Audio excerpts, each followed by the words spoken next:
Bonjour à tous, le 31e Marathon des Sables, ce sera parti dans quelques instants. Aujourd'hui, c'est la journée de contrôle. Alors tous les concurrents là, ils sont en train d'attendre justement pour se faire contrôler. On suivra ça ensemble tout à l'heure. Le Marathon des Sables, ce sera le plus long de l'histoire, 257 km en autosuffisance alimentaire. Je vous le rappelle, 6 étapes, c'est complètement incroyable. On suivra ça ensemble tout au long de la semaine. Et puis surtout, on va aller voir ce qui se passe lors de cette journée de contrôle. Venez, suivez-moi.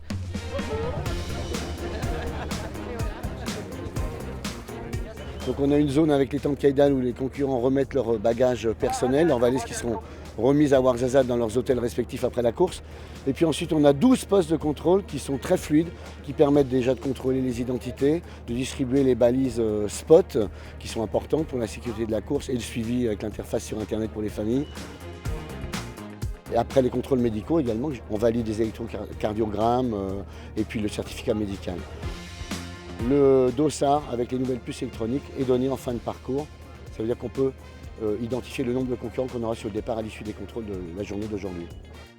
Et va Rachid, tout s'est bien passé au contrôle? Oui, alhamdoulilah, j'ai bien passé. On a tout bien. On espère, Inch'Allah, de faire la même chose à la course aussi. Faut être un peu fou, non, pour faire ce genre de course, Rachid? Pardon? Faut être un peu fou pour faire ce genre de course. Ouais.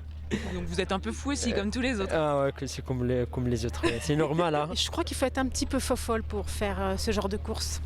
Mais bon, la folie, ça a un petit peu de bon aussi. Je ne sais pas pourquoi je suis là, mais c'est la motivation. J'ai découvert la compétition il y a quelques années et je me suis dit, mince, il faut le faire. Il faut forcément un grain de folie, quoi, ou une recherche vraiment profonde de quelque chose au fond de soi-même, quoi, pour accepter de dormir sous des tentes à tout vent, à tout sable. On cherche à exprimer le plaisir d'aimer la nature et le défi. Faut pas trop réfléchir en fait quand on s'inscrit. Et puis c'est après quand on se rend compte qu'on se dit « Ouh là là, finalement dans quoi je me suis lancée ?» Mais là, hâte d'y être.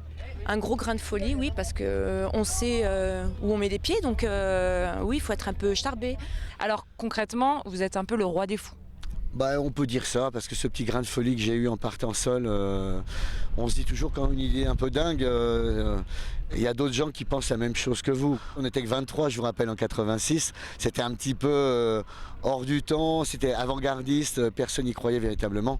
Puis personne n'aurait imaginé qu'on serait autant de monde dans le désert 30 ans après. Bon, on vous souhaite un bon départ aussi alors, Patrick. Merci, bien sûr. Hein, à Merci demain. beaucoup. Et à demain, vous aussi. Voilà, bye bye, en forme. Merci. À demain, ciao.